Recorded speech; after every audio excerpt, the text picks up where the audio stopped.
નમસ્કાર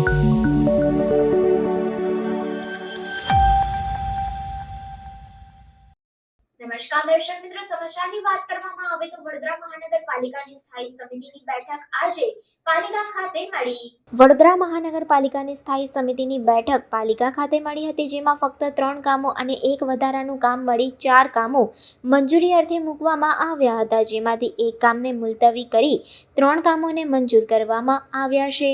આ બેઠકમાં મુખ્યત્વે વર્ષ 2024-25ના મિલકત વેરામાં વળતર આપવાની એડવાન્સ વેરા રિબેટ યોજનાના કામને તારીખ 20 જુલાઈ 2024ના રોજ પૂર્ણ થાય છે. તેની મુદત 21 જુલાઈ 2024થી 5 ઓગસ્ટ 2024 સુધી શરતો સાથે લંબાવવા સામાન્ય સભાની મંજૂરીની અપેક્ષાએ મંજૂર કરવામાં આવ્યું છે. આ સાથે વડોદરા મહાનગરપાલિકામાં ઇન્ફોર્મેશન એન્ડ ટેકનોલોજી વિભાગમાં મંજૂર થયેલ ડેટા કલેક્ટરની 3 જગ્યા તથા ઈડીપી સુપરવાઇઝરની 1 જગ્યા રદ કરી તેના બદલે સોફ્ટવેર પ્રોગ્રામર વર્ગ 3ની 4 તથા સર્વર એન્ડ નેટવર્ક એડમિનિસ્ટ્રેટર વર્ગ 3ની 2 નવીન જગ્યા ભરવાના કામને પણ મંજૂરી આપવામાં આવી છે.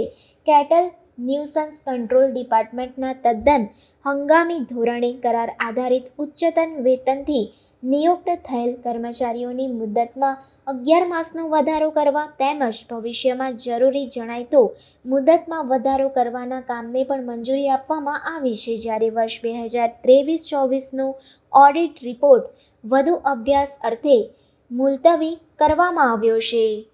આજે સ્થાયી સમિતિની બેઠકમાં 3 રેગ્યુલર પ્રપોઝલ અને એક વધારાની પ્રપોઝલ ચડાવવામાં આવી હતી. વાર્ષિક ચીફ ઓડિટરનો જે રિપોર્ટ આવ્યો છે એને વધુ અભ્યાસ અર્થે, કારણ કે આખો વાર્ષિક રિપોર્ટ છે એટલે વધુ અભ્યાસ અર્થે મુલતવી રાખવામાં આવ્યો છે.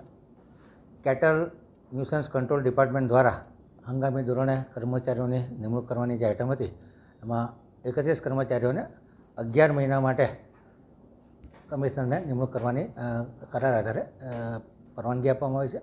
ત્યારબાદ સમય મર્યાદા વધારવાની છે, ફરી સ્ટેન્ડિંગમાં કામ લાવવાનું રહેશે.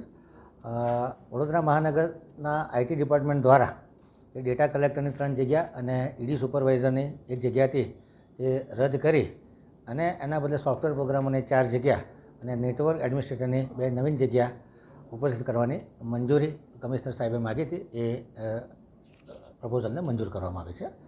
અને જે એડવાન્સ વેરા રિબેટ યોજના હતી કે જે 20/7/2024ના રોજ પૂર્ણ થતી હતી, બીજા 15 દિવસ એટલે કે 21/7/2024થી 5/8/2024 સુધી મૂળ દરખાસ્તની કન્ડિશન ગ્રાહ્ય રાખી અને એને એક્સટેન્ડ કરવામાં